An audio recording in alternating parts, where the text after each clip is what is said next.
Assalamualaikum warahmatullahi wabarakatuh.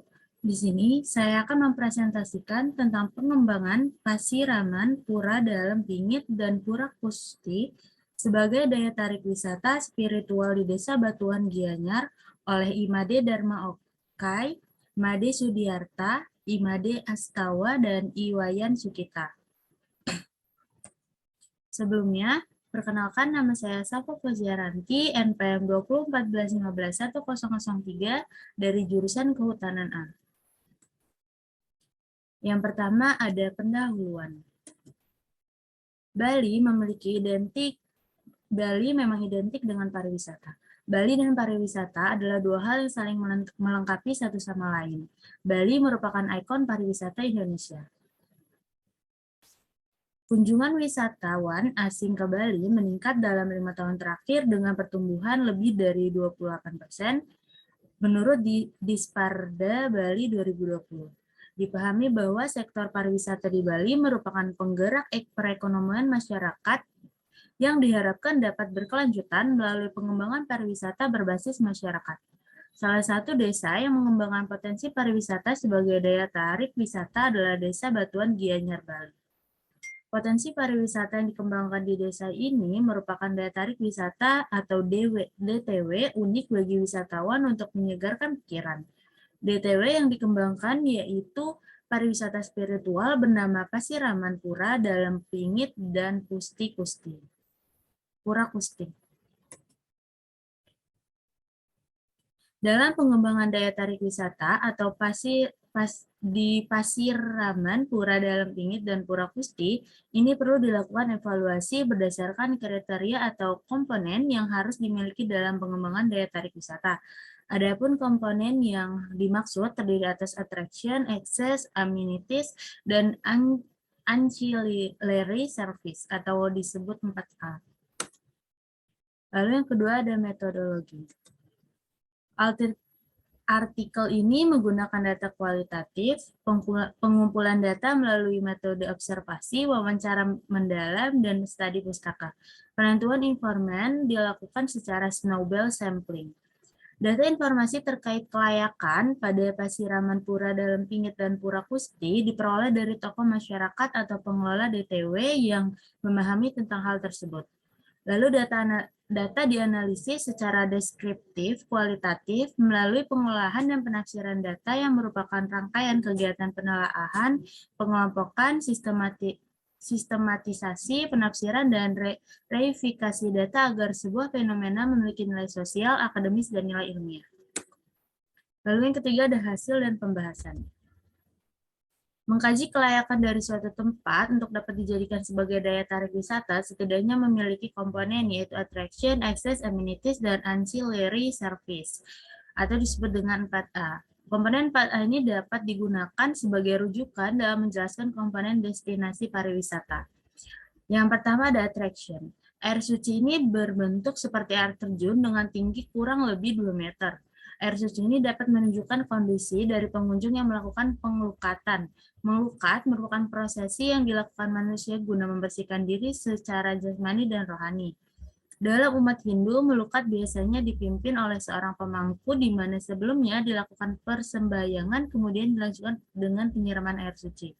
Namun boleh juga melukat yang dilakukan langsung tanpa dituntun pemangku di wisata ini. Pada saat melukat di DTW ini, warna dari air dipercaya dapat berubah tergantung dari kondisi kesehatan secara fisik maupun non-fisik pengunjung. Adapun tata cara untuk melukat di pura ini, yaitu sebelum melakukan pengelukatan, pengunjung harus bersembahyang di sebuah pelinggih yang terletak di dekat air suci dengan tujuan meminta izin untuk melakukan pengelukatan, kemudian melanjutkan ke arah air suci dan bersembahyang sekali lagi dalam posisi berdiri dengan kangen yang sudah digunakan pada persembahyangan sebelumnya dan menghanyutkan pada saat melukat nanti. Melukat juga merupakan sebuah daya tarik yang menjadi hal utama datangnya wisatawan ke pura ini, terutama bagi penderita penyakit yang tidak dapat disembuhkan secara medis. Khasiat yang dipercaya oleh masyarakat adalah dapat menyembuhkan berbagai penyakit yang diderita. Lalu yang kedua ada akses. Akses merupakan salah satu unsur penting dari daya tarik wisata karena tanpa tanpa adanya akses, wisatawan tidak dapat bisa menuju ke daya tarik wisata. Lokasi dari wisata ini berada di antara beberapa daya tarik wisata terkenal seperti Pura Tirta Empul, Ubud, dan Desa Taro. DTW ini berada di jalur yang strategis, di mana jalur tersebut sering digunakan untuk tur menuju DTW di sekitar Kintamani, Bangli. Strategisnya lokasi pura ini dapat dijadikan salah satu alternatif bagi wisatawan pecinta wisata spiritual. Fasilitas yang terdapat di Pasiraman Pura Dalam Tingit dan Pura Kusti yang mendukung kenyamanan wisatawan selama melakukan kegiatan mukat diantaranya seperti tempat parkir, warung makan dan restoran, pedagang alat persembahyangan, ruang ganti dan penitipan barang serta toilet umum. Yang pertama itu tempat parkir. Tempat parkir di pura ini dapat menampung sekitar 50 sepeda motor dan 20 kendaraan roda 4. Pada saat ramai pengunjung, biasanya parkir juga diperbolehkan di pinggir sepanjang jalan utama. Dalam penelitian Wina di KK 2019 disebutkan bahwa pemberdayaan masyarakat lokal telah dilakukan di desa wisata guna meningkatkan kesejahteraan masyarakat. Hal ini dilakukan mengingat mereka merupakan pemilik utama dari destinasi wisata yang dikembangkan sebagai destinasi wisata berkelanjutan. Lalu yang kedua ada warung makan dan restoran.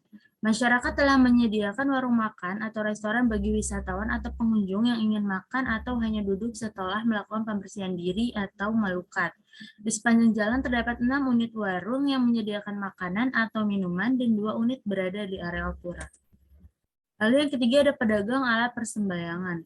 Bagi wisatawan dan pengunjung yang ingin melukat di Pasiraman Pura Dalam Tingit dan Pura Kusti yang tidak membawa alat persembahyangan dapat membeli peralatan sembahyang di tempat ini. Ada pedagang yang menjual alat persembahyangan, peralatan sembahyang yang dijual di sini berupa kangen, dupa, canang, jerigen kecil, kain, serta keben. Lalu yang keempat ada ruang ganti dan penitipan barang.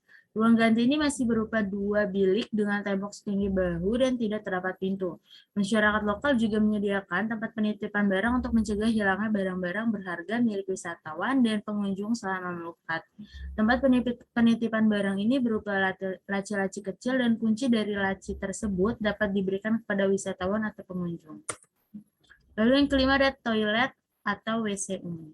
Terdapat 4 unit toilet umum di sekitar Pasiraman Pura Dalam Tingit dan Pura Kusti. 2 toilet ini berada di dekat tempat parkir dan kondisinya masih sangat baik dan 2 unit lagi berada di sirkuit pengunjung dekat air suci. Lalu yang keempat ada ancillary service. Pengembangan pura secara swadaya dilakukan masyarakat lokal Desa Sebatu membuat pihak pengelola perlu untuk melengkapi dengan fasilitas seperti Tourist Information Center dan sign berbahasa asing untuk mempermudah pengunjung. Namun demikian sudah ada fasilitas puskesmas di desa sebagai tempat untuk berobat bagi pengunjung yang mengalami kecelakaan selama perjalanan menuju pura. Antusias masyarakat Bali sangat besar untuk melakukan kegiatan wisata spiritual, membuat pura ini selalu ramai dan pada saat wisata Hari Raya umat Hindu, ataupun hari Minggu atau hari libur lainnya.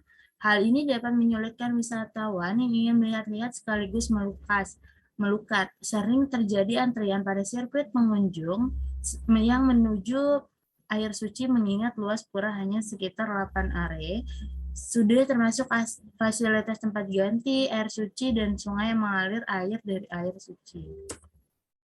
Kesimpulan dari presentasi saya ini yaitu Pasiraman Pura Dalam Tingit dan Pura Kusti telah memenuhi kualifikasi atau layak untuk dikembangkan menjadi daya tarik wisata karena telah memenuhi kualifikasi yang dipersyaratkan. Komponen kualifikasi DTW yang dimiliki yaitu attraction, yaitu Pasiraman Pura Dalam Tingit dan Pura Kusti, access, yaitu infrastruktur yang memadai untuk menuju ke pura, amenities, yaitu memiliki fasilitas pendukung memadai seperti sarana parkir, warung makan, pedagang alat sembahyang, ruang ganti pakaian, serta WC umum. Dan yang keempat itu ada ancillary service, yaitu memiliki fasilitas pendukung seperti puskesmas. Disarankan kepada pihak pengelola yang mengelola DWT Pasiraman Pulau Dalam Tinggi dan Purwakarta ini secara serius hingga benar-benar dapat berkelanjutan. Di samping itu, peran pemerintah daerah sangat dibutuhkan dalam mendukung pengembangan DTW baik dari segi dana maupun pelatihan manajemen. Sekian presentasi dari saya. Apabila ada kesalahan, saya mohon maaf. Terima kasih. Wassalamualaikum warahmatullahi wabarakatuh.